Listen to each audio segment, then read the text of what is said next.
Hey guys, welcome back to First and 10 over here on Clueless Gamers. I'm your host Pete, joined as always in a sec by my co-host Brian. Guys, we're back here, week number 16. We are really getting down the last stretch of the 2025 NFL season. Of course, the last game as we're recording this for week 16 is taking place right now, 49ers and the Colts. I believe right now it is 31-20 49ers in the late third quarter. So we'll update you on that game as it progresses. I don't imagine the Colts overcoming any 11-point deficit, but we'll have to see what happens.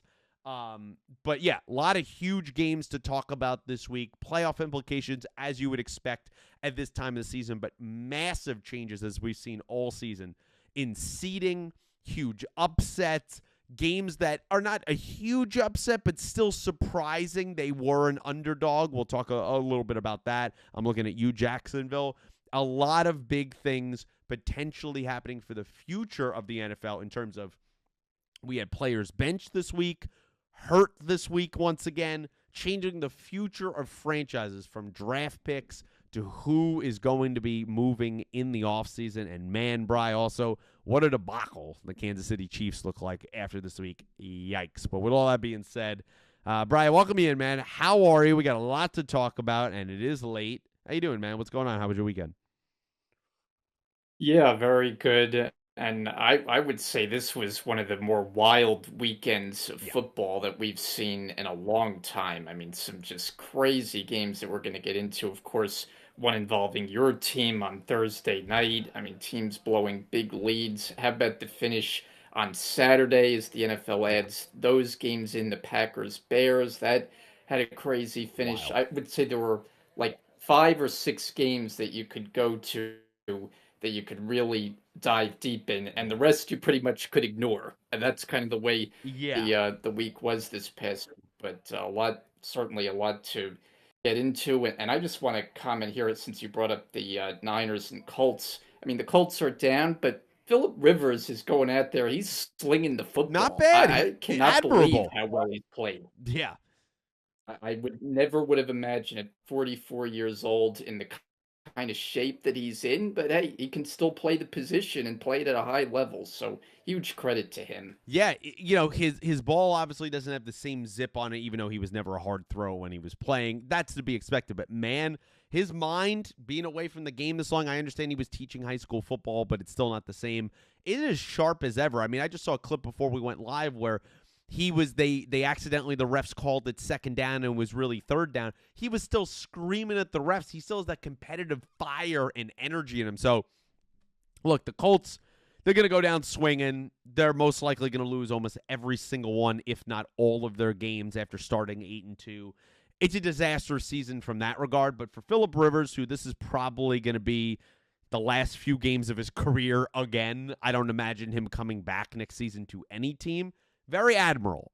Very admirable. I think what he has done, he has surprised us here at First and 10, but also many people around the league here, and it's something you like to see. It's one of those heartwarming stories, even in a loss, that a guy that we grew up with our whole lives can still sling the rock, Yep. man, and it just gives me, not that I want it to happen, but like it gives me complete confidence that I believe Tom Brady could still sling the rock, man. I believe if he had an offseason to prepare for a team, he would come back and be as good as ever if he had the competitive drive. I just don't think, and he's talked about this, I don't think he has the urge to go through the grind anymore. And that's what it needs, the day in, the day out, the boring minutia of training and lifting and all of that stuff. Yeah, maybe in your mid to late 40s, you might not want to do that anymore. Yeah, I mean he's probably still in pretty good shape, but Yeah, he's found his new home as a broadcaster, which early on I was skeptical. I mean, he's gotten partly I better. was annoyed at just the crazy contract that he got. I agree. I think he has gotten significantly better. Is he on the level of a Greg Olson or some No. of the other number one analysts? No, but I can listen to him, and I think you know what he's improved and he's done a pretty good job. So I'll Yeah, say that. you definitely could see that he's taken the time to actually ingratiate himself with broadcasting, with actually learning the craft.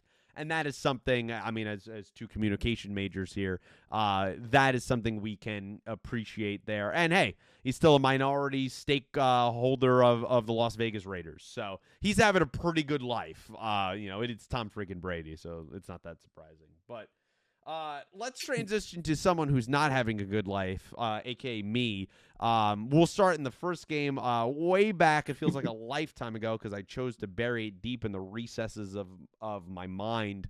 The Rams go down to the Seattle Seahawks in Seattle, 38-37 in overtime on just a soul-crushing two-point conversion. Maybe, future Pete here in the edit will put the video that I shot of myself as that two-point conversion was about to take place there at the end of the game. That might be a fun thing for you guys to watch. They're going for two. Here's the game. Here's the game.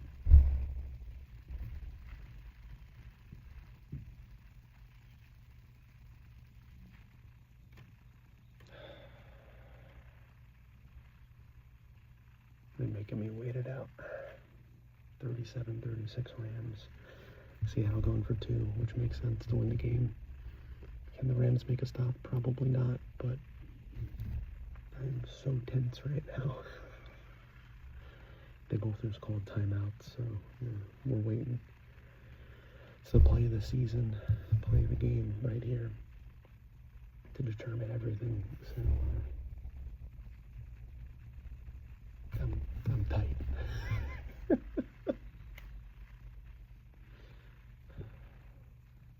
Comes down to one play. One play.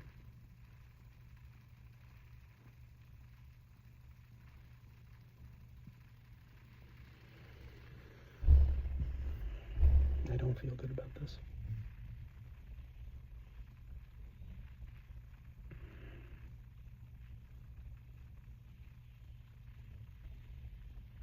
We lost. Game over. Game over. Rams lose. All-time collapse. And, yeah. Bad night. But yeah, just Bri, with everything, if you're not a Seattle or a Rams fan, got to be one of the game of the year candidates, hands down. I mean, to me, not even a question. Yes. But getting away from that, and obviously speaking as a lifelong Rams fan, what a soul-crushing loss. I wrote on Twitter, shameless plug, Peter Carroll 21 on Twitter. I wrote on Twitter that outside of a playoff game, which obviously is on a different level, one of the more gut-wrenching, soul-crushing losses of my Rams fandom. With everything at stake, the first time having 2-11 or more win teams on Thursday Night Football, this late in the season, obviously, the number one seed on the line, the NFC West on the line. To be up in that game 16 with about 11 minutes to play in the fourth quarter and lose that game and lose it in overtime in such heartbreaking fashion with everything that was swirling around, as I talked about last week. Because I picked Seattle to win this game. That wasn't the surprising part. It was just that once the Rams seemed like they had it and Darnold was seeing ghosts, I was feeling really good up 30-14. And I was totally fine losing my pick. But with McVay having the kid last week, all the controversy with Puka, which we'll get to him in a few minutes, because he was an idiot again, all of that stuff going on, to play the way they did for most of that game, I thought was awesome, man. And to not only back off the gas, everyone deserves blame. McVay, kind of taking his foot off the gas as he often does, that Ram fans at nauseum complain about. When we're up, gets conservative. We have about 5 drives of either a missed field goal or a 3-and-out and a punt. Brutal. To have the defense do what they do typically under, whether it's Raheem Morris, Chris Shula, doesn't matter. Wade Phillips back in the day, does not matter. They relax. They let plays up. They let huge chunk yards, and the team gets back in it quickly. And then the special teams, which in the past has been a strength, particularly back in the days when it was under John Fossil. Nowadays, it's been an Achilles heel all year, and it is arguably played a part in all 4 of the Rams' losses this season, certainly in the 3 most heartbreaking, this one, the Niners, and the Eagles game, to let the momentum swing on the Rashid Shaheed punt return. just devastating. Just devastating. It can't happen. In the first place, the punt by Ethan Evans, who is one of the best punters in the league, in my opinion, it was a terrible punt. He had a bad punt. The punt after that, which led to good Seattle field position. Right, for me, it was just an all-time collapse from the Rams. But at the same time, as I wrote on Twitter, I was numb, but I wasn't shocked. Like, this is what the Rams do. And they do blow leads, and you can never be comfortable. And even in games that they win, they make you sweat bullets. It's just what happens. And, Bri, I think there's a great chance that Matt Stafford is the MVP still. What a game he had here. And I think there's a chance that the Rams are out in the wild card round because of what they threw away in this game. So after that long soliloquy, what was your thoughts watching that Thursday night game? Well, first of all, the video that you mentioned of you being at work before the game-winning two-point conversion, I have to say it's worth the watch for our audience if it does get posted. You can feel the tension. It's very well done, folks. So Thank you. I'll point that out first. But as far as the game, yeah, I mean, you have a 16-point lead on the road. It felt like a game they were dominating. It felt like one that they have to put in the win column. But, there were a lot of key plays. Obviously, that two-point conversion, the second one that tied it was one of the stranger plays you'll ever see, where they rolled a backwards pass that got BS. Recovered in the end zone. And the thing was, like, watching that live, like, there was no sign that before they took a look at it that it was going to result in 2 points. I don't think Seattle both teams lined up for the kickoff. A whistle was called, which is why the Rams players stopped going for the ball. Zach Charbonnet just, casually picks up the ball to hand back to the ref, and then ends up being the defining moment maybe of the entire NFC conference this season. Yeah. So that was a truly bizarre play that obviously cost the Rams dearly. But to me, you hit on the biggest play, the biggest turning point for me was the fourth quarter, the punt return touchdown by Shaheed, who, by the way, has been a nice pickup that Seattle got mid-season from the Saints, a sneaky little player that they've added.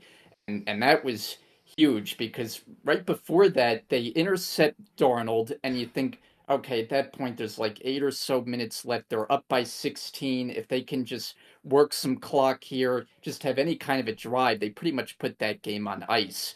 Instead, they don't get anything going. They punt it away, and that's when Shaheed runs it back to the house. They convert that 2-point conversion, which I believe went to Cooper Kupp, if I'm not mistaken. And so that makes it another kind of salt in the wound there for Kupp to make a big play. So, that makes it an 8-point game, and then, they tie it and get the crazy 2-point play that we just referenced. Then you get to overtime, and you get the big play to Puka, who, for all the craziness going on in his world off the field, the guy is dominating between the white lines. Setting career highs. This was his career high. Just playing phenomenal football. He scores the go-ahead touchdown. You think, okay, all that they've been through, they got back in the end zone here. Now all we need to do is just get one stop on defense. But that was hard to come by in the second half. The Rams, who have prided themselves on that young pass rush, doesn't seem like they've had the same kind of impact this year compared to last year. And Darnold, made some big plays. I think he threw a key ball to Kupp down the sideline, made a great catch. And then the touchdown to Smith and Jigba. And then throws the 2-pointer to, was that the backup tight end who made the Eric Soibert or something? Not really too familiar with him. But a very tough pill to swallow. I mean, when you're up by that many points in the fourth quarter, that's a game that you got to seal away. And for me, while it was impressive that Seattle did come back, I view it as more of a Rams collapse than I do a Seahawk comeback. And I think giving up the punt return was the biggest culprit in allowing Seattle to complete the improbable. Yeah, it's just inexcusable. I mean, look, I understand that, but these two games this season with these teams, they're very evenly matched. The entire difference in points in the two games this season has been 3 points, right? And as mad as I was, as confused as I was about that 2-point conversion, I understand it's in the rule book. A million Seattle fans have showed me. To me, that was like the Tuck rule. No one had ever heard of that rule. It was ridiculous. They're pulling that out of page 99 of the NFL rule book. Like, regardless of that, McVay talked about that should be a play that's changed in the offseason. I just think that's a terrible play. We made the stop. It is what it is. But if I get off my soapbox, we didn't lose that game because of that. The Rams collapsed in many ways. They had many chances to win that game, and they didn't do it. To let a team convert 3 2-point conversions, the controversial one included, inexcusable. To have the special teams that they had all game, whether a block in the back on the punt return should have been called or not, doesn't matter, inexcusable. A missed field goal, once again, the first one of the thicker kicker's career there in Harrison Mevis. Brutal. 48-yard kick. I understand it was a windy, kind of, sloshy, rainy night. Can't miss that. That would have sealed the game. Just not good enough. And for the offense to stall out the way they did in about the last quarter plus before overtime, not good enough. McVay, conservative, not good enough. Chris Shula, conservative, not good enough. The secondary has been a rough way all year. There's a lot of moments in this game. It's a 3rd and 16 at the end of the second quarter. The Rams let up a draw play for 17 yards to Kenneth Walker when they were about to stop Seattle. Seattle doesn't score on that drive, but the Rams would have got the ball back with timeouts, a chance to at least get a field goal at the end of the second half. There's all of these little moments. Stafford had, I believe it was Terrence Ferguson down the sideline on the second drive, wide open touchdown, overthrows him. We settle for a field goal, right? Like, so there was all of these moments that they could have had. I think there was another controversial penalty on the first drive. The Rams touchdown, back of the end zone. I believe that was Ferguson as well. That gets called back because Justin Dietrich is a half a yard supposedly down the field, even though the Rams are at the half-yard line. Never seen a call like that before. So, there was a lot of things going against them, but at the end of the day, I can't just blame the refs, even though I think there was some horrific calls in this game. There's horrific calls around the entire National Football League. I think the refs in 2025 across the entirety of the NFL have been worse than they've ever been. I think they've been awful. But I can't complain about refs in this game. You have to complain about the players and the coaches that were actually handling the game. And the Rams didn't get the job done in Seattle. Look, they deserve a ton of credit. Is the Rams pass rush, as you point out, the same as kind of it's overhyped? No, right? Going into this game, NFL Network does a whole piece on the baby fearsome foursome. They are nowhere near those guys. But they still had 4 sacks in this game. They got consistent pressure. The Rams had 3 turnovers, 4 sacks, 600 yards of offense, 37 points, were never sacked, never turned the ball over, and lost. It's just inexcusable. That can't happen, and you can't just blame one play here or a ref call there. That's just bad on all fronts. No matter how many things they had against them, they collapsed. And while I don't think Darnold had a particularly good game, in overtime, when it mattered on that final drive, he had pressure in his face both times. I think one was from Jared Verse, and I believe one was from Kobe Turner or Byron Young. Correct me if I'm wrong down below. And he had to throw to JSN, and then he had to throw the excellent throw and catch to Cooper Kupp that really put them in the red zone. He's got pressure in his face both times. The ball both times is in a perfect location. The route is covered pretty well. It's not like it was a blown coverage. And Darnold, on those 2 moments, on a night that he hadn't played well, against a team and a defense he hadn't played well against dating back to last year with the Vikings, he delivered in those moments. And Seattle deserves all the credit in the world. Now, if these 2 teams meet in the playoffs again, I think it's going to be a hell of a bunch of fun. You had Ernest Jones talking crap after the game, saying the Rams were talking crap. You had all the ref things going on. You had Derek Hall, the linebacker from the Seahawks, disgustingly dirty, steps on Kevin Dotson's ankle when he's already injured and down on the field. He gets suspended for a game. You had a lot of bad blood that you saw going on in this game, and as a Rams fan, I would love to see the Seattle Seahawks again in the playoffs. I think it'd be a hell of a bunch of fun. That would indeed be a lot of fun. I mean, they played two really good games in the regular season. You could only imagine what a potential rubber match would have in store. But yeah, just quickly on the Seattle side of things, I mean, I think it was definitely needed for Darnold to show Yeah. his critics and the NFL world that he can come up big in a standalone game like that because we've seen him come up short in Yeah. just those kind of situations a lot in just the last year when his play for the most part has been elevated, but you get into the big games late in the season. Last year with the Vikings, it fell apart. This year he's had his moments where he's played really well, but has come up small in some other games. So he needed to have a game like that and have a moment like that in overtime, making those big throws with pressure in his face. I think it was a big confidence lift and has to give the Seattle fan base hope For that in sure. the playoffs he can potentially deliver because before that I think there was still probably a lot of skepticism whether he could get the job done in a big game, and there probably still is, but at least he kind of quieted that down just a bit. He absolutely did. And like I say, I think most of the game he had it rough, but in the end, he made the throws that mattered, and he ended up getting his team in position to, hey, look, aggressive call by Mike McDonald, too, and I had a feeling they were going to go for it. The broadcast mentioned it. A tie didn't help the Seahawks, and you certainly, with the way the Rams offense was playing, you don't want to give them the ball back with about 3 minutes left in overtime.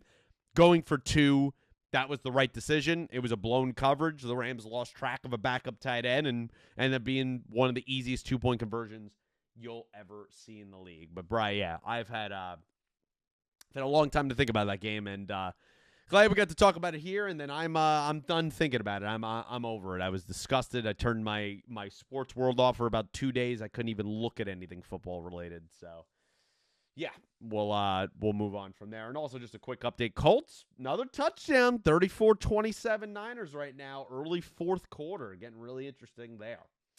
Brian, let's go over to the Saturday games that you mentioned. Of course, the Eagles beat the Commanders. Nothing really interesting there. Kind of expected. 3 players got thrown out in a fight. There you go. You can watch it on YouTube.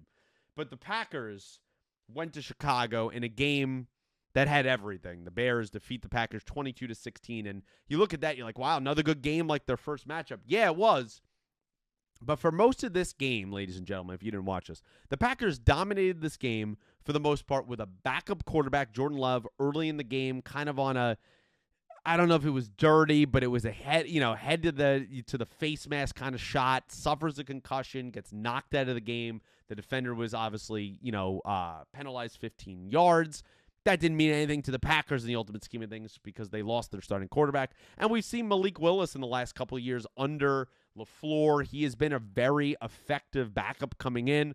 The Packers, yeah, they had little nick injuries here and there, and Dobbs and Watson and Jaden Reed, all these guys getting hurt all the time. I think the Packers have to be one of the most consistently injured teams in the league these last few seasons. And they hung him and they dominated the Bears, who offensively did not play well all game long. Even when the Packers could have put it away and they fumbled it inside the 5-yard line of Chicago, they still held true, up 16-6. And then, Bry, the game changes. It changes. The Bears get the ball back. They get a field goal. It's 16-9. And with everything on the line, they have to kick an onside kick, which the broadcast showed about an 8% chance. To me, does it really feel when you're watching it like an 8% chance? It feels way lower. And for them to kick it to Dobbs, him to drop the ball, and to get the onside kick, drive the field, 4th down, less than 25 seconds left, to a guy I had never heard of before catch a touchdown on a wide open part of the back of the end zone, and then, of course, the walk-off to DJ Moore in overtime. Brian, let me just go before I get to the overall thoughts for you. What's going through your mind as you're watching this and the Bears recover the onside kick? In that moment, did you feel like, oh, my God, they're going to win this game? Well, I don't know that I thought they were going to win it, but I thought there was a decent chance they would at least tie it. That's just a huge kind of momentum changer, just because as you talk about how few of them get recovered now, that when you do see it happen, it's like, oh, wow. Like, you really get a huge jolt Yeah. from a play like that. So, I was thinking at the very least that they had a good chance to tie it, and of course they did, as you articulated, Caleb making that big throw with pressure in his face Yeah. to get that wide open touchdown. And again with Caleb Williams, it comes down to, you know, very mediocre play through like three-quarters of a game, and then suddenly that clutch gene Yep. kicks in, and he's a different player. They talk about like his numbers on third and long and in the fourth quarter. Like he's really excelling in He's those got that part in situations. And him you look for at, sure.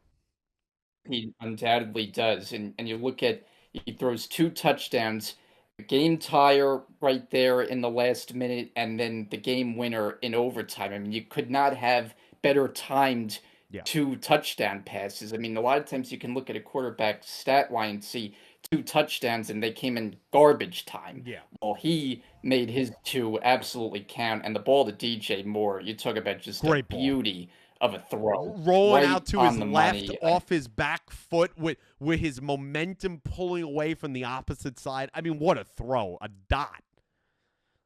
Absolutely, and just couldn't be more perfectly placed, and just a heck of a win for the Bears in a game that they had a lot of adversity. I mean, didn't play well for long stretches. I thought on the Packers side, like Malik Willis, when he was thrust into service, Yeah. actually He's did a solid. decent job. Yeah, made some nice throws, kept his team in the game. I don't think he's a downgrade at all from Jordan Love. I think he might be on Love's level, or at least God, that's close to that's it, an frankly. insult to love. Yeah, well, you know my thoughts on Love, and now we got to see with the concussion protocol what goes I on think he's there. I think But he's gonna miss yeah, this I mean next the week. Packers all of a sudden now couple tough losses in a row at Denver, at Chicago. We Yeah. know they're down Parsons for the rest of the year. Things aren't looking so rosy there in Green Bay lately. No, they're in a lot of trouble, and if they lose their last two games, Bry, which they very well could, there's a possibility that Jordan Love misses both of these games. Like we've seen that happen with concussions this season. He misses both of these games. They have a tough schedule, and the Lions, through everything that they've gone through, we'll talk about them in a few minutes. They win their last two games. These two teams flip flop, and the Packers are out of the playoffs, and the Lions are the 7th seed. So they have everything to play for right now. And a team that was the preseason kind of popular favorite, especially after the Micah Parsons trade. Jordan Love was an MVP candidate, top 5 kind of favored pick. To be at probably maximum only the 7 seed really feels like a letdown. And then, of course, missing the playoffs would be catastrophic. It's been a rough go. And once again, it's something, Bry, that we talked about at the beginning of the season. It's something we've talked about for 2 seasons. Not only this team is very injury prone, when they are injury prone, it's just a lot of solid guys, right? Like there's no one that is a superstar that is going to pick them up. And that was a Micah Parsons. And once he goes down, they're screwed there. And then the rest of it kind of adds up in the end. Watson in out of the lineup, Reed and Dobbs and Tucker Kraft done for the season. And like they just had a rough go of it. And for the Bears to have one of their most improbable, incredible wins against the Packers in the last 3-4 decades, just a huge win with everything on the line, reclaiming the number 1 overall seed, basically putting the Packers on life support. I think Ben Johnson and the Bears deserve all the credit in the world, no matter how fortuitous they were for that bounce on the onside kick. No doubt. I mean, I'm on record saying, I think it was on our last show, that I think Ben Johnson is Yeah. going to be the next great coach in the league. It just seems like the signs are there. He's turned the franchise around. Sometimes it can take up to a couple of years. No, his imprint has been on this Yeah. team from year one, and they had some struggles early on. It wasn't very pretty through the first few weeks, and even in these games where they have won, they've had stretches where they haven't played that well. But he just, you could tell he's got a great pulse on this team. He's getting through to Caleb Williams, who has grown leaps and bounds from a rookie season that was kind of filled with frustration. So I think the Bears franchise is in a very good place right now. Yeah, there's something about those post-game speeches in the locker room, that good, better, best speech that he does when they win. Even as a non-Bears fan, obviously, that even riles me up. Or like that, you could see how invested I always love watching the players' faces in the background of how much they're into it when they say it, and the culture that builds in that moment. That's the important thing. There's a lot of guys in this league, and Ben Johnson's included, obviously, that could scheme it up fantastically, can be an excellent play caller. But to do that, to reach into players and be able to understand who they are at their core, to be able to push the right buttons to get motivation, to get that extra effort. That's what coaching is. That's what's changing a culture that has known losing for decades now. Many people before, even our friend Dylan, have called the Bears the Jets of the NFC. They very much have been for many years. That is a franchise and a culture changer. And for a lot of the crap, Bry, that we've given the Bears the last couple of years, particularly you, in that regard, from the front office and Kevin Warren to Ryan Poles and all the way down, this has been a successful story where they end up clinching a playoff spot for the first time in years. You got to think that they are definitely a live dog in the NFC playoffs. Well, just think about how they went from Matt Eberflus, and I don't want to rip poor Matt Eberflus, but they went from Eberflus to Ben Johnson. I mean, you talk about a night and day difference. I mean, Eberflus, all you have to know is he's the defensive coordinator in Dallas right now, coordinating a historically bad defense. Yep. Like, he's not that good of a football coach, and he was your head coach a year ago. So, I mean, to say they've upgraded is a tremendous understatement. I mean, they clearly have their guy, and they have their quarterback, and the stock is on the rise. God, you got to feel good in Chicago, one of my favorite cities in the world. And hey, hats off to them. Hell of a job. Brian, let's go to another huge game that happened. The Jags take down the Broncos 34-20 in a game where in the last, I think I saw a stat where it's like the last couple of years, opposing quarterbacks going into Denver were like something like 0-12. Like, it's just a place that the Broncos had not lost, especially even against, opponents that were above 500, that were playoff caliber. We've seen what the Broncos have done this season. And for the Jags, who have been red hot, Trevor Lawrence has been red hot the last 3 to 4 weeks, to go in there to really thump and control the Broncos all day long, make Bo Nix kind of look like some of the stuff that we kind of feared from his rookie season last year, and to chew apart a really great defense this season.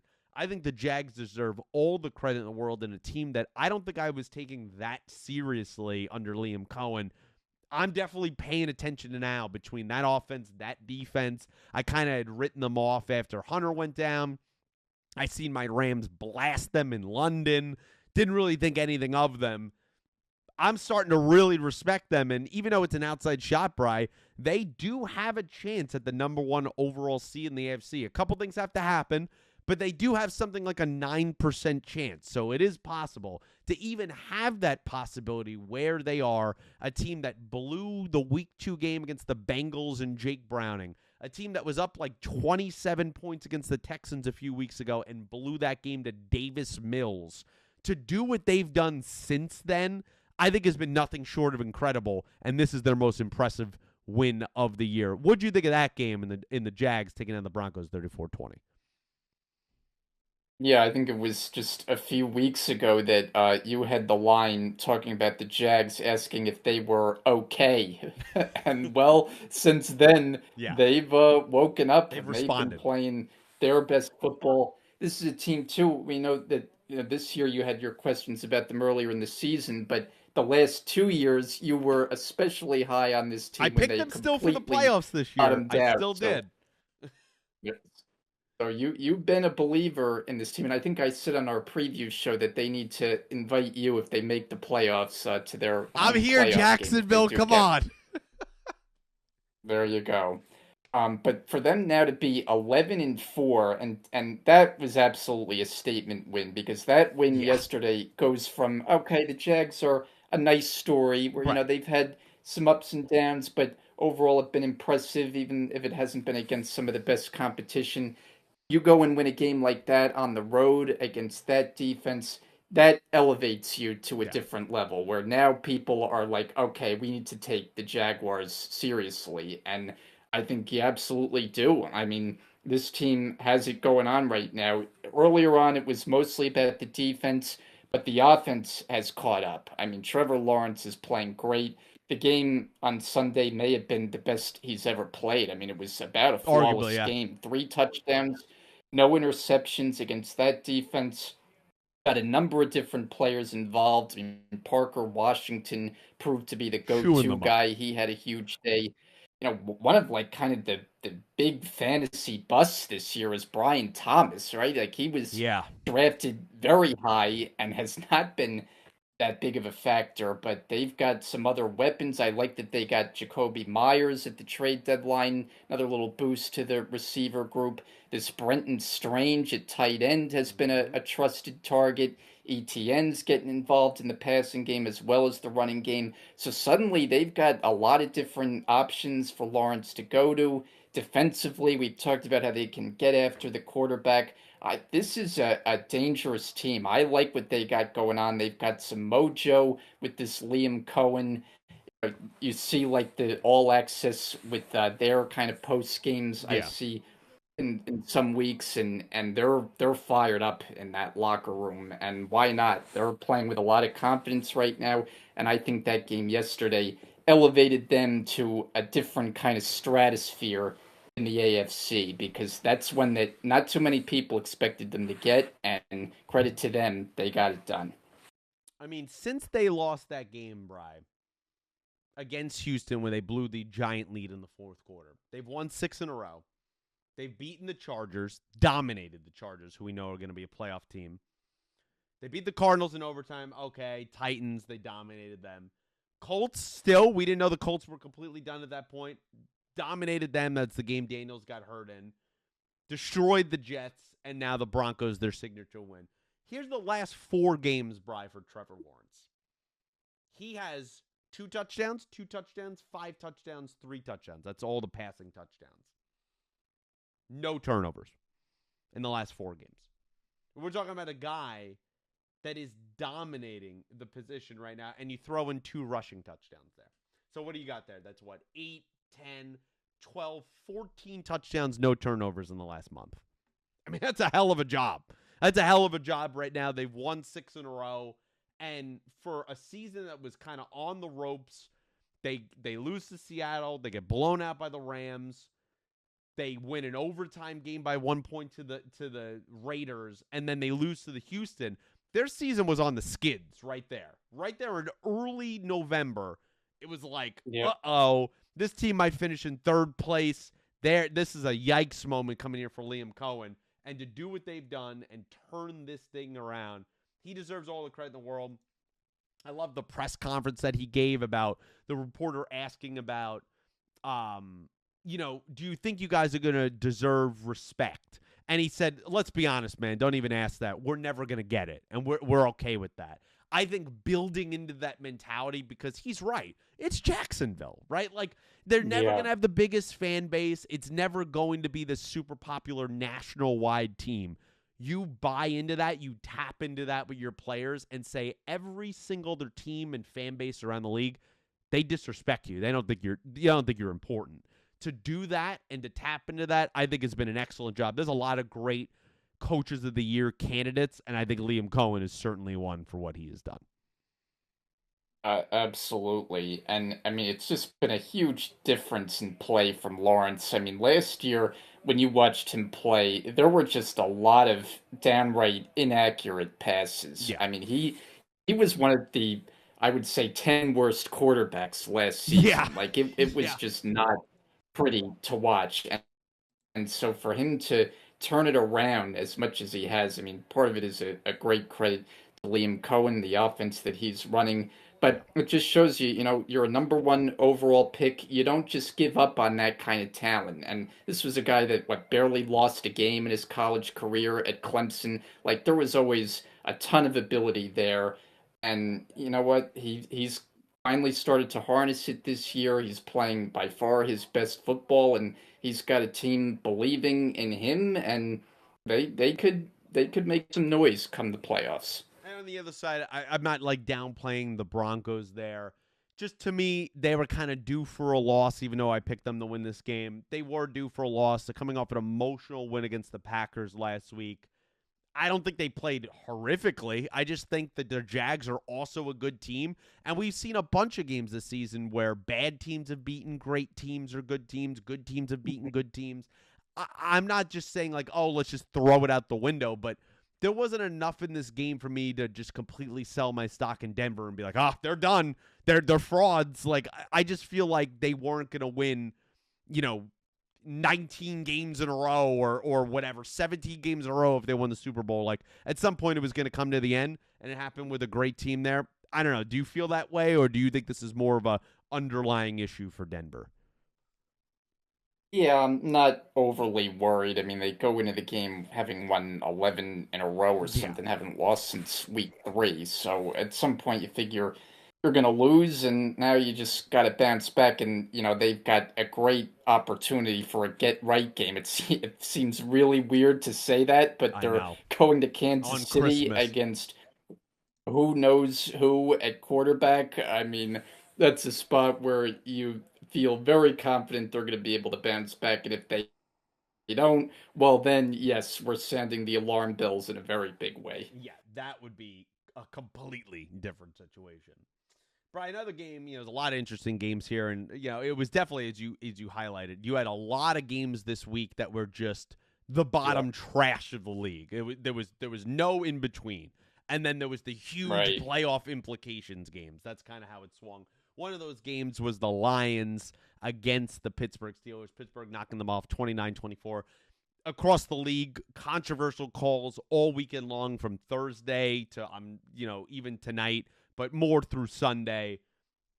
This game, I want to start at the end and then work our way backwards. The end of the Mhm. game goes where all Chris Boswell has to do is hit a chip shot field goal. The Steelers are up 8. Of course, it's still a one-score game, but you're feeling good about your chances. He misses a wide open, easy chip shot of a kick. Lions are down 5, drive the field with that really good offense that had struggled for most part of the day. They look like they have a touchdown to Amon-Ra. It gets called back. They then throw it to him later on. He gets called for an OPI, but before that call was made, he laterals the ball to Jared Goff, Mhm. which I didn't even know this would count, but it did. And he runs into the end zone, which would have been the game-winning touchdown. It gets called back for the OPI. They don't have any timeouts. The game can end on an offensive penalty there. There wouldn't be like an untimed down or something like that. That would only be for a defensive penalty. And look, this is something that I'm not super shocked about, and I know Lions fans might get mad. Amon-Ra, if you watch Lion games, he does that push-off stuff a lot.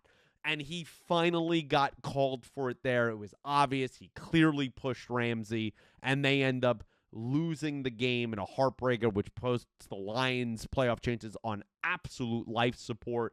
And the Steelers, especially with the Ravens' loss later that day, in a chokehold command over the AFC North. Brian, let's work our way backwards. What do you think about the ending of that game? Kind of the controversial, multiple penalties, all that stuff. What was your take on that? And then we'll get to the larger game as a whole. Yeah, so I mean, I didn't think it was all that controversial just because like when you saw the play, I think any objective football observer would say that's offensive pass interference. Like it wasn't one where there was a gray area where, we talk a lot of times where we don't want the officials to have a say No. at that juncture of the game to make the call that decides it. In that case, it was a clear push off. Like anyone who's going to say that wasn't a penalty is just not looking at it fairly. Like all you had to do is take one look at it. You say, okay, yep, that was a penalty. It was correctly called. it wiped out a chance to see an incredible ending because, as you mentioned, with Goff going into the end zone when Amon-Ra flipped it to him, that would have been just an insane finish. But all time. unfortunately, yeah, unfortunately, all for naught as it's called back on the penalty. I just found it fascinating too that the announcement by the official got the crowd in an absolute stir because it was Carl Sheffers who's like ruling on the field as a touchdown. The crowd goes Yep. bananas, and then he goes, "However, we have Yeah. offensive pass interference. The game is over." So you talk about a swing of emotions for the Ford Field faithful there. It went from thinking for a fleeting second they had won in the most improbable fashion to instead, oh no, penalty, game over. Like just imagining the emotions being in the building there, being a Lions fan, it would be hard to imagine. But the officials, in the end, they got the call right. Very disappointing result for the Lions in a game that absolutely we thought they should win. They're better than the Steelers, but they weren't yesterday. And you know what? They came up short. Brian, I'm not entirely sure. Maybe a few weeks ago I would have said that, but I'm just not entirely sure they are better than the Steelers at this point. This Lions team has not been the Lions team in the last 2 years. They haven't been all year. There's been something off. Offensively, for the most part, they've been really good, but there are games that they are just contained. This game, for the most part, the Philly game, there's games that they're just off. And the defense, not only, I don't want to just hear about the injuries. First of all, everybody gets injured. But when you're a team like them or the 49ers, that your entire team is ravaged every season, at some point you either got to change up your practice schedule, you got to change up your training staff. You have to do something different. And you see it again where I think there was some stat I saw where it's like giving up over when they have to at least score 30 or more to win games, and they're like 1-5 in games where they've scored at least 30 points. I mean, this is terrible. Like, you're just not going to win games like that. It's why they're 8-7 right now. And even though the game ends in kind of controversy, it was the right call, just like the St. Brown touchdown before that, where Isaac Tesla gets called for, I believe it was an OPI as well. It's a pick play. It was very obvious. So, like, you can't look at it and go, oh, my God, we got screwed by the refs. Like, those were the correct calls. And I think on the better day, the Steelers have been the better team, more consistent team throughout the season. And, look, I want to give a lot of credit, Brian, as we get to the overall game of it. Aaron Rodgers, we've given him some crap on the show. He's gotten some crap across, obviously, the greater media. This last month, he's played really well. At 42 years old, banged up, broken wrist, messed up nose a few weeks ago, all this stuff. He doesn't even have to play. He has all this money. He's a Super Bowl champion. He's a 4-time MVP. He's a Hall of Famer, surefire Hall of Famer. To do what he's done to get this team on the doorstep of not only winning the division, but having a chance to win their first playoff game since 2016, I think he deserves a ton of credit when it's not like he has a lot of household names around him. And one of those names is DK Metcalf, who in this game punches a fan, and now we learned today he's suspended for the final 2 games of the season. So I think Rodgers deserves a ton of credit. What's your assessment kind of the Steelers, Tomlin, and Rodgers, and how the season's gone? Well, yeah, it's a team that just finds a way to never have a losing season, which that in itself is 19 remarkable for years. the entire Tomlin coaching era. And they've had a bunch of 8-8s in there, but never a losing season. And this year, for them to be 9-6, I didn't see it coming. No. I really didn't. I thought Rodgers was really at the end of the line here, and he's shown that there is at least some gas in the tank. I mean, there were kind of some crazy plays in this game. The one in particular, the ball that Kenneth Gainwell, did you see this play where he catches it while he's basically laying on the turf? Incredible. Gets up and takes it to the end zone. It was a play where they called defensive pass interference, and he still made the catch while he's on the ground. I mean, it was really a wild play. But then, how about Jaylen Warren contributing too? He just had a huge game. So yeah, I mean, I give Rodgers credit, not that I want to after, his flop as a Jet, but I will give him his share of credit. But for me, like the overarching thing with this game was won and lost on the ground. I mean, the Steelers dominated with their running game. Jaylen Warren broke off 2 big rushing touchdowns, and the Lions could not get the running game going. No. Jahmyr Gibbs They was couldn't get held it to, against the Rams either. I think he had, I want to say two or four rushing yards in this game. So, I mean, he was just silenced. He made his impact in the pass game, but they had no running game to Seven speak of. To seven me, the Lions are carries. at their best. 7 carries for 2 yards. 2 yards. There you go. I know he had 10 catches for 66 yards and scored a receiving touchdown, so he at least kind of salvaged his day with the receiving. But the Lions are at their best when they're balanced and Goff is working off play action. He had, I think it was 54 pass attempts in this game. They're not going to be successful playing that style. No. So I just think they got to get back to their roots, which is Gibbs and Montgomery as a 1-2 punch and let Goff work the play action pass game off that, because when it's the other way and they're only throwing the football, they're just a different team and it's not nearly as effective. Yeah, I mean, they clearly miss Ben Johnson. And Ben Johnson is all about the running game. We've seen what he's done with Swift and Monangai this year in Chicago. It is inexcusable to, I think, have 14 yards to Montgomery and 2 yards to Jahmyr Gibbs, one of the premier weapons in the NFL. And he's the engine that makes this offense go. It's not St. Brown. It's not Goff. It is Jahmyr Gibbs. There's a lot of questions that are going to be asked of the Lions in the offseason. And you know what? I think back to Dan Campbell a couple of years ago, and I saw some people talk about this, where they blew that, I think it was like 17-point lead in the NFC Championship. I remember I ripped them on this podcast against the 49ers. And he came up to and he said, look, you never know when you'll ever be here again, right? Like, you never know. That could be our only shot. And I remember so many people, especially Lions fans, were just like, no, it's not true, blah, blah, blah. It's like, yeah, the NFL is that fleeting.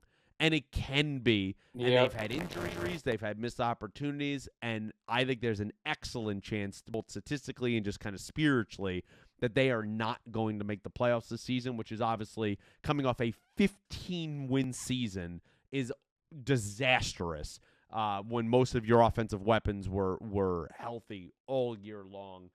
Hey, still deserve credit, and the Lions certainly are going in the wrong direction. Brian, the final game I want to talk about before we power through the picks, if you and the audience will stay with me here, is the Patriots and the Ravens. The Patriots come from behind, 11-point win on Sunday Night Football, knock off the Ravens 28-24 in Baltimore. An incredible game, which really had high-stakes drama in a game that Drake May was not playing well in, and then turned it on in the fourth quarter. Largest comeback for the Patriots since that Falcons Super Bowl where they came back there. Big comeback there. Kind of, I don't want to say stamp the MVP, but definitely helps. He had a couple turnovers in this game, but a couple touchdowns there at the end. That throw he had to Williams, an incredible throw and catch down the sideline. They come back in this game, and the Patriots, where the ship was looking a little rocky, they had a lot of chances that they almost lost to the Ravens this game, particularly most of this game being quarterbacked by backup quarterback Tyler Huntley. That would have been a disastrous loss. 2 weeks in a row after just losing to Buffalo. Now very much alive with the win for the 1 seed.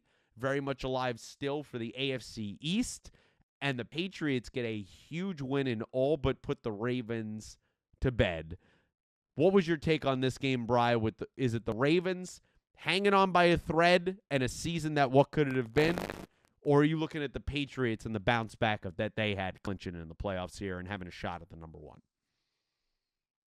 Yeah, I think first I'm looking at the Patriots because, this may not have been Drake May's best game, but I'm just come away more and more impressed watching him play the quarterback position with each passing week. Like, this guy looks like he's going to be elite for a while. And First of 300-yard course, game. leave it to, the Jets division to have another quarterback that we got to deal with for like a decade plus.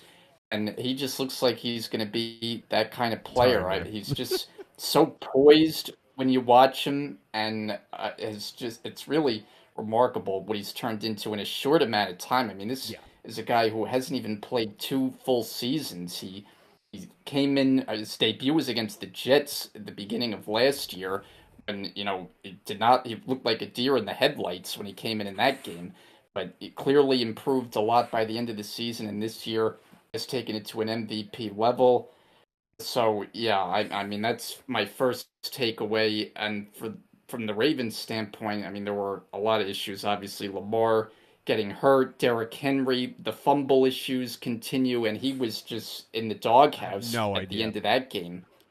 Not didn't see the field for the final couple of possessions. And like by the way, Henry was a big reason the Ravens were in this Yeah, game, I don't know. scoring two touchdowns and went for over 100 yards. So his usage has been kind of puzzling for as good as he's been his 2 years there. Like for the amount of time that he just comes off the field, I don't completely understand it.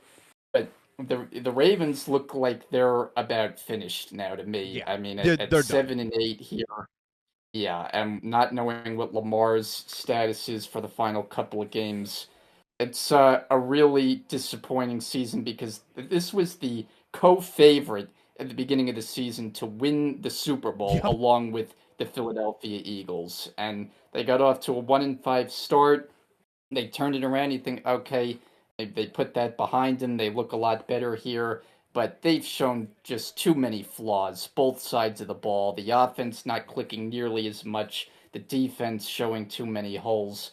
They're just not a good enough team, I don't believe, to make the playoffs. And whether that leads to a coaching change, which seems sacrilegious to talk about when you talk about the Ravens, I wouldn't rule it out because I just feel like things have gotten kind of stale watching them this year, and it may be in their best interest to make a change. And that's nothing against John Harbaugh, No. who I always have had great respect for in the job that he's done. I just think sometimes there comes a time where change is needed, and I'm getting the sense that in that franchise, they change might be starting to be needed. Yeah, I 100% agree with you. I think for all the talk about a fellow AFC North coach and Mike Tomlin at the beginning of the season, that this might be the year he loses his job after a very long tenure. I think this will be the final 2 games of John Harbaugh's Ravens tenure. It just feels like it's needed. He's been there 18 years. It just feels like he doesn't have the locker room the same anymore. Him and Lamar's relationship is a little bit weird, particularly over the last couple of years. And you want to talk about a team. I was just talking about the Lions. You wanted to talk about a team with a longer runway that they had in the Ravens, that they had chances, very talented teams, #1 seeds, MVP quarterback, and they've come up short time and time again. And you never know when it's going to be your last time. And look, Lamar's had like 3 to 4 separate injuries this season. He's had the flu. He's had all these things going on. That body has taken a shot after shot after shot. And that is worrisome. He doesn't run around the same anymore. Where is his head going to be at? The mentality. Look, the Ravens are just a mess. And I think new changes needed there because you touched on it. It was like 12-something minutes at the end of the game that Derrick Henry scores a touchdown because he had the fumble earlier in the game. He scores the touchdown, and then he never sees the field again. Doesn't get a rush. He never sees the field again. And then Harbaugh's asked about it, and he's like talking about rotation with Keaton Mitchell. What are we talking about? I mean, like, we're talking about a future Hall of Famer, one of the best running backs in the league. This is King frickin' Henry. And no offense to Keaton Mitchell, but, like, he's a nice little player. But the guy had 9 carries for 13 yards. Like, Henry had 18 carries for 128 and 2 touchdowns. Like, what? Excuse my language here. What the fuck are we talking about? What is going on here? And that is the part that I think Harbaugh's disconnect is not making any sense with the Ravens. He doesn't have control over what's going on this team. And I think it's time for a divorce to happen here. It's inexcusable. It's disgusting if you're a Ravens fan. You have a backup quarterback that's solid. How are you not giving it to your best player on the field in Derrick Henry? And then still having a chance, having a 4th-and-2 potential stop that Drake May makes an excellent pass to Diggs on, zips that ball in there. That could have been the end of the game. They had so many chances, and while I give the Patriots credit, I picked them, it's a great bounce back, it's not like Drake May had this all-time MVP night. To me, this was more about the Ravens' entire season issues coming to a head, and it ends up pretty much knocking them out of the playoffs. Yeah, and then just real quickly, like on the Patriots side of things, Stephon Diggs, he's What a become Mr. pickup. Sunday Night What a Football. pickup. I mean, he's been great for Drake May, and you look at the two biggest games this year were on Sunday night. The game in Yep. his homecoming there to Buffalo went off, huge game, and comes up big last night in Baltimore. He's a big game player, a great weapon for a young quarterback to have. I was just talking about him being Mr. Sunday Night Football and his two biggest games earlier this year in the Buffalo game and then last night. And he's, the impact that he's had on the young team for the young quarterback, I think has been a huge reason for the Patriots' success this year. Yeah, I mean, look, he was a controversial pickup just because people are like, is he washed? He's in his 30s, right? I think he's like 31 or 32. He's had a lot of off-the-field things. He's been kind of a locker room problem. At the end of the day, I think we were, from a football perspective, you were worried about can he come back from the torn ACL. But we knew what a great player this guy was before he was hurt. We saw that in Minnesota. We saw that in Buffalo. You saw that tiny bits in Houston, but not really because it was such a shortened kind of trip there. I think in Houston, the way he handled himself even through the injury, when he was there, he wasn't the top guy, and what he has done for New England and Drake May, he deserves all the credit in the world. He's been arguably the steal of the offseason for what they paid for him. For everybody pretty much could have got him, and the Patriots, it was kind of like their third or fourth option. It's been a perfect marriage to go up against his old team there in Buffalo, to stay in the AFC Conference, to stay. He feels like a cold weather player, doesn't he? He feels like a cold weather receiver that's just reliable, that relies on it, that is just, he gets stronger as the game goes on, and nothing was more important than an excellent 4th-and-2 catch he had to keep the game alive. The Patriots, they're alive for the number 1 seed, man, and they are in a boatload of different teams that are certainly in it for the playoffs and winning the Super Bowl, of course. Guys, before we get to picks, just an update. The Niners end up winning this game 48-27 here to close out week number 16. And I know that ends up being lopsided. The game was actually at one point 41-27. It was actually 34-27, then 41-27. The Niners were throwing the ball with 4 minutes left. Purdy throws a terrible interception. The Colts have a chance, and then Rivers kind of makes a bad read / has no arm velocity, and I believe it was D. Winters took it back like 75-yard pick six, which ultimately ended the game. And at the end of the game, they put in Riley Leonard. I don't know if that was just to make sure Phillip doesn't take any more hits, I would imagine, because the game was out of hand. I don't think we're going to see a QB change next week, because for the most part, Bri, before we get to Week 17 picks, Rivers was solid tonight, man. 27 points. He's 23 at 35 for 277, two touchdowns, and that pick six there at the end. He didn't really get a lot of support from the running game. Taylor was only 16 for 46. I think he played pretty well. The Niners, we know they're a juggernaut. They're a really good team. Kyle Shanahan and Rob Saleh, they deserve all the credit in the world with all the injuries they have. They're alive for the number 1 seed in the NFC West. Of course, with this win, temporarily, this drops the Rams to the 6th seed, so great loss there on Thursday night. But hell of a performance from the Niners. But I know it. I'm not trying to throw shade to them, but it's a feel-good story. Rivers played well, man. He was even better than he was last week. No doubt. I mean, for the Colts, this is a performance that has to be considered better than they could have even imagined in their wildest dreams. I don't think they could have imagined him playing as well as he has. It's unfortunate that this team has just crashed as much as they have. You think about how well they were playing early in the season, how well that offense was playing, and I mean, they just have completely fallen apart. I mean, it's really shame. And for the 49ers, we talked a few weeks ago, we made our list out of the teams that we believed were good enough to win a Super Bowl. The 49ers, I don't know, I don't think they were on either of our lists I don't think then. so. They're on the list, injuries and They all. have to Like be. they can win the They whole have to thing be. this year.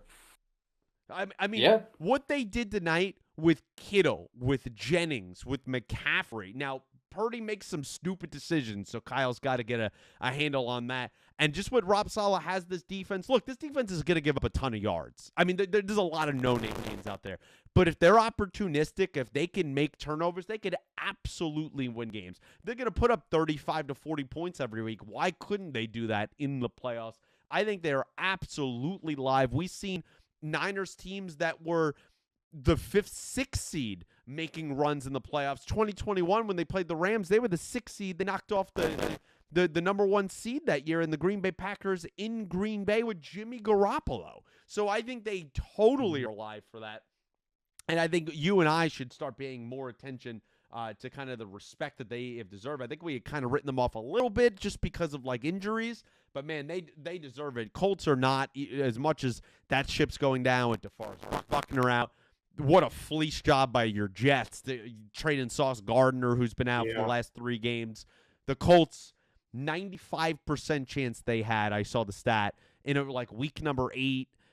Then they get to 8-2, all of this stuff. Now have a 5% chance after tonight. They're done. We've known they're done. They're probably going to finish the season 8-9, probably lose 7 games in a row. Really rough spot that the Colts franchise is going to be in going into the offseason, man. What could have been? Wow. But, Brian, let's get to picks, man. Week number 17, let's fire through these, of course. Happy holidays. Merry Christmas to everyone. When you're seeing this, it will probably be Christmas Eve when this episode is posted. So stay tuned for that. And, of course, the games kick off. 2 games on Thursday, on Christmas Day, that when the schedule makers made it at the beginning of the season, sounded like excellent games, are going to be 2 dud games to at least start off here. The Cowboys and the Commanders. Bri, I guess I'm taking the Cowboys. I don't feel great about it. Both these teams are obviously eliminated. They're not good. Who you got? I got the Cowboys. I mean, I don't know what Washington's situation at quarterback is. Mariota got hurt the last game, so is he even good enough to go in this one? Regardless, I think the Cowboys are the better team, and I know they've disappointed the last couple weeks, but I think I'm taking Dallas. Yeah, I think you could trust the Cowboys when they play terrible teams. That game kicks off at 1 o'clock. The 4:30 game is the Lions and the Vikings. Again, a game that is interesting. The Lions fans, they absolutely have to win. But I think originally when they made the schedule, they were like, wow, last year's 15 and 14 win teams. What a game this is going to be on Christmas. Not really. So I'm taking the Lions. I don't think they're going to lose out for the rest of the season. They need this win. They're absolutely desperate. McCarthy might be missing this game, and it might be Max Brosmer, which I've seen. All I need to see him in Seattle. Give me the Lions. Yeah, I'm taking the Lions. I have a feeling this game could sneakily be close. Again, divisional game. Lions have had their shaky moments. In the end, though, if it's Max Brosmer, however you say it, I don't think they're going to have enough to beat the Lions. I will say, though, good to see Justin Jefferson finally get involved in the offense in their win over the Giants on Sunday.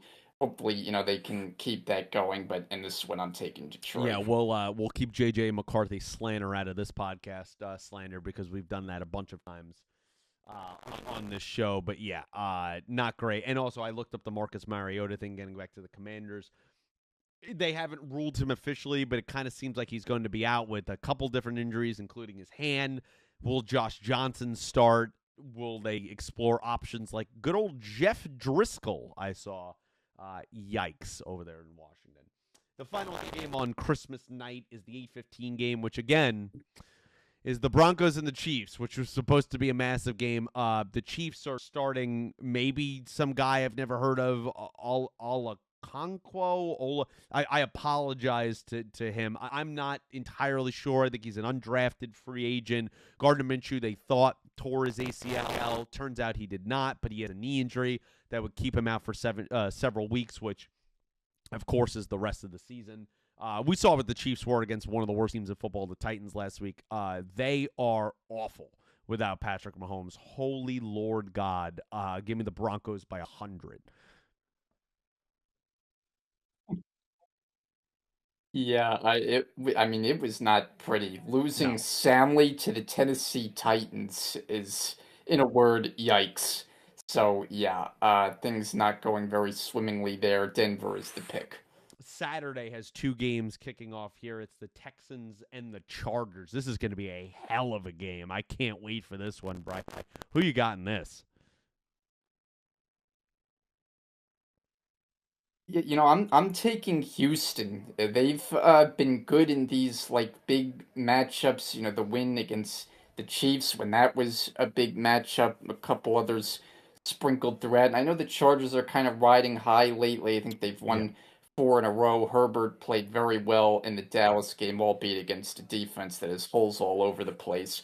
I think it's going to be a lot tougher sledding going against this defense.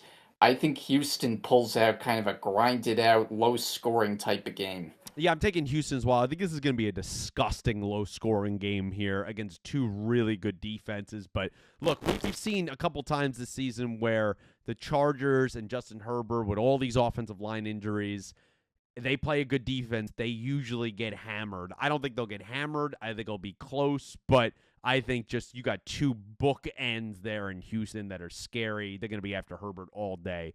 Give me Houston in this one. That game takes place at 4:30. The 8 o'clock game is the Ravens against the Packers. I mean, the Ravens have to win or they're literally eliminated. Maybe it's Tyler Huntley in this game. I just think they are absolutely just dead mentally. And the Packers absolutely need to win to hold off the Lions and keep their playoff spot. This game also might be backup quarterbacks Huntley versus Malik Willis. In that matchup, two solid backup quarterbacks, but I'm trusting the Yeah. overall kind of mentality right now and talent of the Packers. Give me the Packers.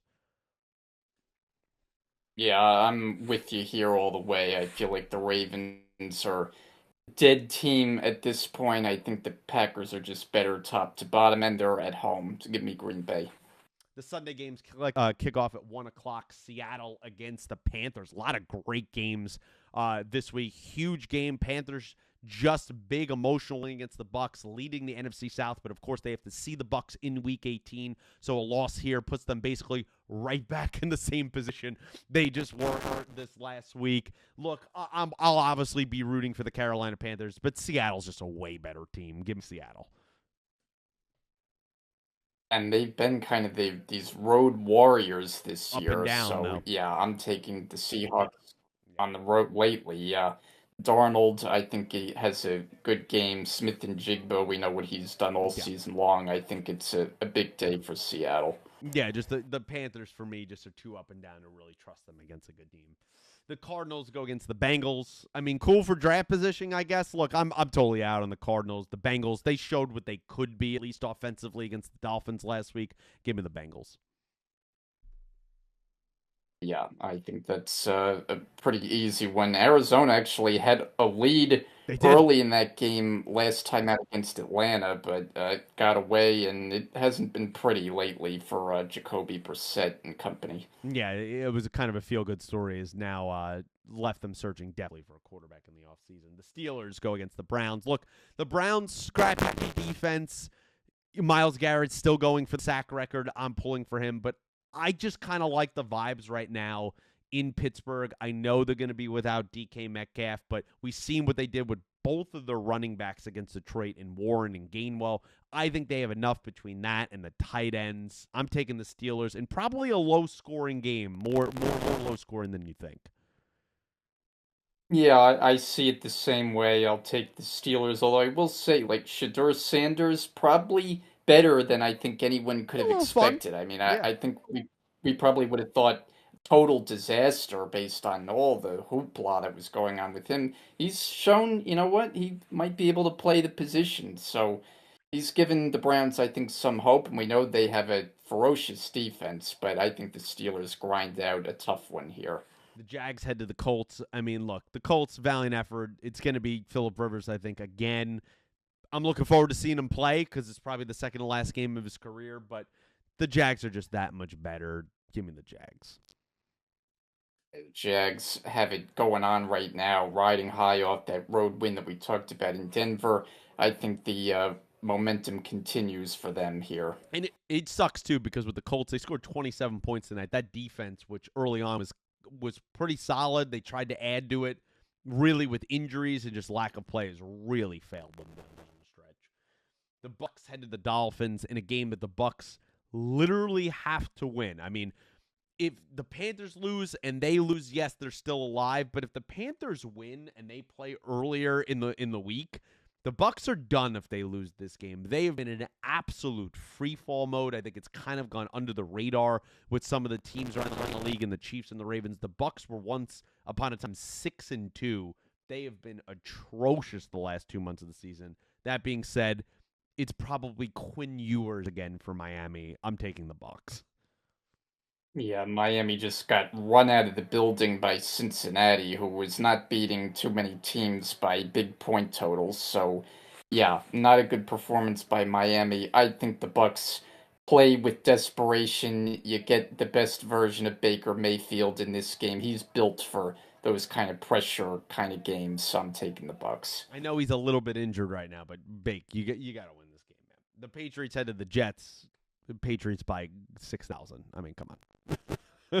I literally, we don't need to spend any more time. I mean, it's gotten so bad for the Jets. I wasn't even confident that to take the Saints last week, and the Saints beat them by 20 plus. Yeah. Like they are so lost. It's not even funny right now. I mean, the only good thing they've done this year is the Sauce Gardner trade, which clearly looks Great like move. they made out really well. So credit to them, the front office for that. But this coaching staff, I mean, you could bring it back next year. Nobody would have any confidence. If you make a change, you just look like total fools. It just feels like they can't do anything right. No matter what they do, it's not going to work. Now they're playing the Patriots. I don't think they even want to win, frankly. So, yeah, Patriots. Yeah, they're in a lot of trouble, and you might be calling your fellow stadium mate there in the New York Giants and asking about Mendoza come draft time. The Saints head to the Titans. Honestly, interesting game. These two teams have not played terribly in the last month. The Saints, I think are riding a 3-game winning streak right now. It's a big game for draft positioning. I kind of like what I've seen out of the Saints. I'm taking New Orleans. Yeah, who would have thought? I mean, Chris Olave has kind of come to life here the last few weeks.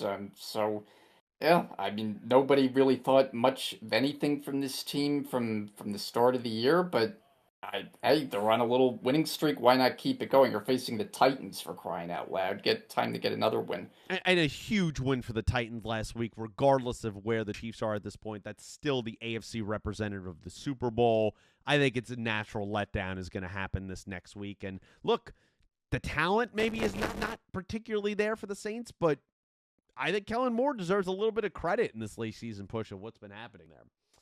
The Giants at 4:05 head to the Raiders, and holy Lord, please do not turn on this game. I don't care if you're a fan of either of these teams. It's not even worth watching. Do not waste your time. Bry, who are you taking in this game?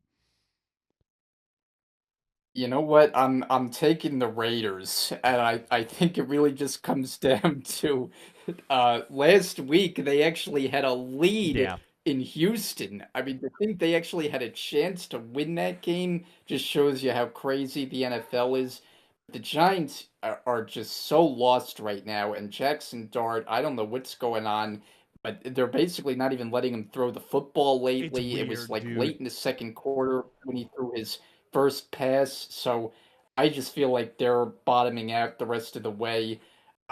Obviously a very ugly game, but hey, give me the Raiders. Why not? Yeah, I think I'm taking the Raiders as well. Aston Genty came alive last week against that good Houston defense. And yeah, I don't understand. I understand you're worried about the Jackson Dart concussion stuff, but Would he have something like 37 yards? Didn't attempt to pass until like the mid-second quarter. Like what the hell are we doing with the two New York teams? Send them to college football and promote Ohio State and Indiana at this point. I mean, I don't even want to watch them anymore. It's a joke. Give me the Raiders. The Eagles had the Bills in a massive matchup at 425. Huge playoff implications for both of these teams, basically seeding-wise. The Bills still alive for the AFC East. Bri, who you got in this one? Yeah, very interesting game here, but I'm going to go with the Bills because I just feel like with Philly this year, there's too many games where their offense is unpredictable, and by unpredictable, it's usually bad. So I'm just not trusting them in a big road game like this. I'm going to put my trust in Josh Allen over Jalen Hurts and take Buffalo. Yeah, I'm taking Buffalo as well. I know their defense isn't great, but this feels like a natural game that Buffalo gets up for in Buffalo. And the Eagles have fooled me so many times. And it's like, well, Pete, the offense doesn't look bad the last couple of weeks. Well, they played the Commanders and the Raiders. I mean, like, how much am I supposed to take away from that? This is a huge test, a massive game for both teams. And I think with Buffalo, with everything on the line for them still, with the Eagles obviously wrapping up the NFC East, I'm taking the Bills. The Sunday night games kick off, Bri, here, 8:20, the Bears at the Niners. What a hell of a game. I think this is going to be physical, run-oriented, two offensive geniuses. Who you got on Sunday Night Football? I mean, the 49ers, it feels like they can do no wrong. And while, I like what the Bears are doing, I just think, there's too many inconsistencies through the first parts of the game. They can't keep relying on pulling games out in the fourth quarter. I think that's not going to be enough against a 49ers team with the way McCaffrey is rolling. Purdy coming off a 5-touchdown effort here in this Monday night game that was on while we were recording. So I'm taking the Niners to keep up the winning ways. Yeah, I'm unfortunately taking them as well. Of course, I'll be rooting for the Bears completely, I think, in this one. Actually, either way, it kind of works for the Rams. But I just think the Niners, they're the more consistent, experienced team, and the Bears, they have to find ways to not, as you say, pull it out at the end, out of the fire. There's got to be a more consistent way to do it, especially against the upper echelon of the NFC. And I think the Niners are going to show them what that means. And finally, the Monday night game kicks off with the Rams and the Falcons, where the Rams not only need this game, but also want the Falcons to lose because they have their first-round draft pick. Big game on both sides of that. Who you got, Bray? Oh, I'm taking your team. I know it was a demoralizing loss here last week that we documented, but I just feel like the Rams are have proven they're kind of a mentally tough team under Sean McVay. I think Stafford bounces back. Not that he really bounced back; he played great, but I just think the team is going to recover from that game. They're facing an Atlanta team that's not very good. The Rams, I'm pretty confident will get it done here. I'm taking the Rams as well. I said to you before we started recording, I think this game is a little bit trappy. It's a little bit sneaky. I still think the Rams will win. I think it's going to be closer than you think. I think the Falcons, whatever the spread ends up being, will end up covering it. They have a pretty good secondary. James Pierce, who they got with the trade with the Rams, has had a nice rookie season as a pass rusher. And Bijan Robinson is an absolute weapon. And the Rams usually struggle with that. They're coming off an emotional loss. They need this win for multiple reasons. I'm a little worried about this game, I'll be totally honest, especially on a standalone Monday night game 11 days after they just played a standalone Thursday night game, but I still have to pick them. I got to believe that fire in McVay's eyes to come back. They fired their special teams coordinator a couple days after the Thursday night game, the first in-coach move that's ever been done under Sean McVay, so it shows you how much he was aggravated with the special teams. It's been something the Rams have been asking about, Rams fans have been asking about for over a year. Blackburn was finally let go of his duties. And, of course, the other news was right after the game, after all the Puka stuff we talked about last week. Puka tweeted about the refs again and then immediately deleted it. And, of course, obviously the internet, so everybody saw it, and he was fined $25,000. Puka, stop being an idiot. get your head on straight. McVay fielded nonstop questions about it at the press conference. He walked out in about 2.5 minutes. He was clearly infuriated. I hope he got a handle on that. They get their head on straight, and they win this game in Atlanta. Fry, that wraps up here our week number 16 recap and week number 17. 17, we're right here at the end of the season. Fry, before we get out of here, any final thoughts?